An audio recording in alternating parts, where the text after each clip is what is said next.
கரூரில் விஜயின் பிரச்சாரத்திற்கு 10,000 பேர்தான் வருவார்கள் என்று எப்படி கணித்தீர்கள் என தமிழக வெற்றிக் கழகத்திற்கு கேள்வி எழுப்பிய நீதிபதி, விஜய் வந்தாலே மாநாடுதான் என்று கருத்து தெரிவித்தார்.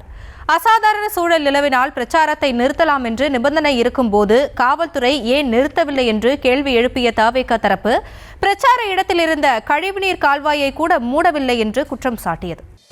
கரூரில் நிகழ்ந்த துயரச் சம்பவம் தொடர்பாக தவேகவின் மாவட்ட செயலாளர் மதியழகன், மாநகர செயலாளர் பவுன்ராஜை கைது செய்த போலீசார் 2 மணி நேர விசாரணைக்கு பிறகு கரூர் குற்றவியல் நீதிமன்றத்தில் ஆஜர்படுத்தினர். அப்போது தவேக தரப்பினருக்கும் போலீசாருக்கும் இடையே காரசார வாதம் நடைபெற்றது. கரூர் கூட்டத்தில் என்ன நடந்தது என்பதை நீதிபதி பரத் முன்பு ஆவணங்களாக தாக்கல் செய்தது தவேக தரப்பு. அத்தோடு உண்மை தெரியாமல் ஆணையத்தின் அறிக்கை வராமலும் கைது செய்யக்கூடாது என வாதிட்டது.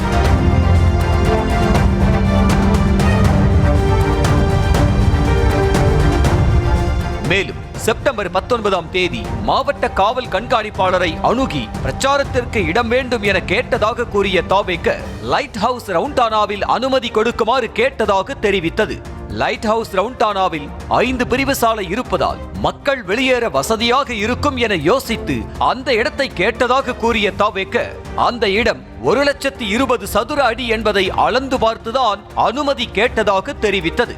மேலும் நாங்கள் கேட்ட லைட் ஹவுஸ் ரவுண்டானா பகுதியில் 60,000 பேர் வரை நிற்கலாம் என தவேக தரப்பில் தெரிவிக்கப்பட்டது.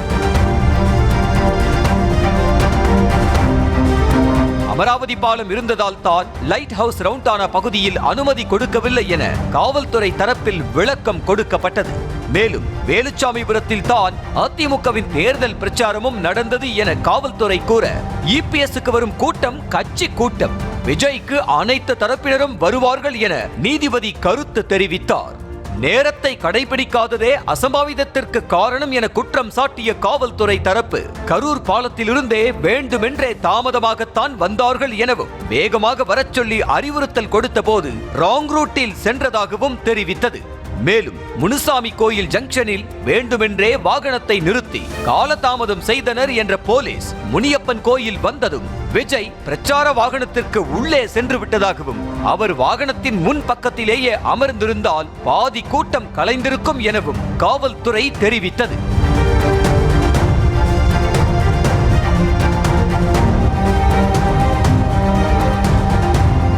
மேலும் பிரச்சார வாகனம் குறிப்பிட்ட இடத்தை அடைந்ததும் போதும் என போலீஸ் கூறியதற்கு இன்னும் முன்னே செல்ல வேண்டும் என தவேகவின் 2ஆம் கட்ட தலைவர்கள் கூறியதாக தெரிவித்த காவல்துறை, வழக்கில் கைது செய்யப்பட்டவர்கள் தான் விஜயின் வாகனத்தை முன்னோக்கி செல்ல விடாமல் தடுத்து தாமதப்படுத்தியவர்கள் என தெரிவித்தது. அசாதாரண சூழல் நிலவினால் பிரச்சாரத்தை நிறுத்தலாம் என நிபந்தனை இருக்கும்போது ஏன் காவல்துறை நிறுத்தவில்லை என தவேக தரப்பில் கேள்வி எழுப்பப்பட்டது. அதிக கூட்டம் வரும் என தெரிந்தும் போலீஸ் கட்டுப்படுத்தவில்லை என தவேக தரப்பில் குற்றம் சாட்டப்பட்டது. தவேக பிரச்சார அனுமதி விவகாரத்தில் நீதிமன்ற நெறிமுறைகள் தான் முழுக்க பின்பற்றப்பட்டது என அரசு தரப்பிலும் தெரிவிக்கப்பட்டது. பிரச்சாரம் நடக்கும் இடத்தில் சாக்கடை குழிகளை கூட சரியாக மூடவில்லை எனவும் வெறும் அட்டைகளை கொண்டு மூடி வைத்திருந்ததாகவும் தவேக தரப்பில் தெரிவிக்கப்பட்டது. மேலும் விஜயின் மற்ற பிரச்சாரத்திற்கு வரும் கூட்டத்தை ஆய்வு செய்யாமல் போலீஸ் அனுமதி கொடுத்ததா எனவும் தவேக தரப்பில் கேள்வி எழுப்பப்பட்டது. மேலும் இதற்கு முன்பு இதே இடத்தில் ஒரு முறை 25,000 பேர் வருவார்கள் என கூறி அனுமதி கேட்டபோது 50,000 பேர் வர வாய்ப்பு இருக்கிறது என கூறி போலீஸ் அனுமதி மறுத்தது என சுட்டிக்காட்டியுள்ள தவேக, முழுக்க இந்த விவகாரத்தில் அரசியல் சூழ்ச்சி உள்ளதாக தெரிவித்தது.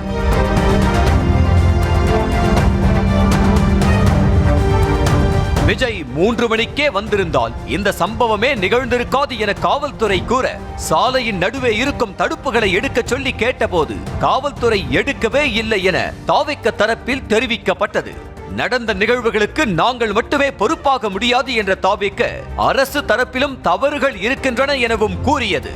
மேலும் கூட்டத்திற்கு வரும் மக்களுக்கு இடைஞ்சல் ஏற்படுத்த பேரிகார்டுகள் போட்டிருந்ததாக கூறிய தவேகவினர், விஜயின் பிரச்சார வாகனம் நின்ற இடத்தில் சாலையின் தடுப்புகளை உடைத்திருந்தால் இந்த அசம்பாவிதமே நிகழ்ந்திருக்காது எனவும் வாதிட்டது. மேலும் காவல்துறை கூறிய அனைத்து நிபந்தனைகளையும் பின்பற்றியதாக கூறிய தவேக தரப்பினர் எந்த இடங்களில் நிபந்தனைகள் மீறப்பட்டது என கூறினால் விளக்கம் அளிக்க தயாராக இருப்பதாக தெரிவித்தனர்.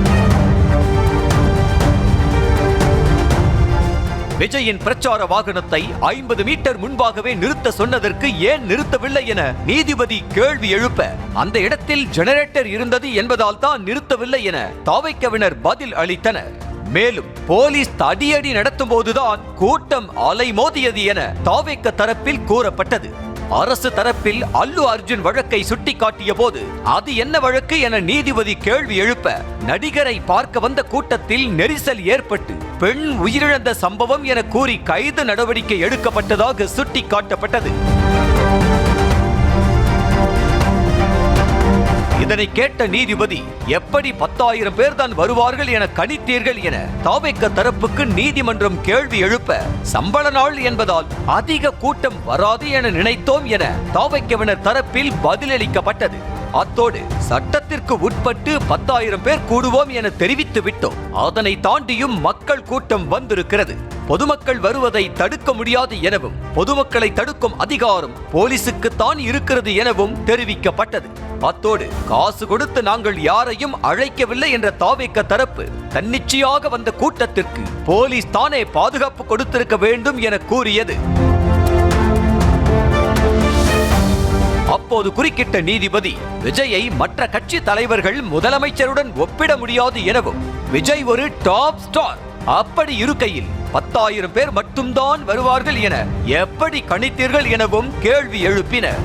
மேலும் விஜய் வந்தாலே அது மாநாடுதான், பிரச்சார கூட்டம் என்றாலும் மாநாடு போலதான் வருவார்கள் எனவும் 10,000 பேர் தான் வருவார்கள் என கணித்ததே தவறு எனவும் நீதிபதி கருத்து கூறினார்.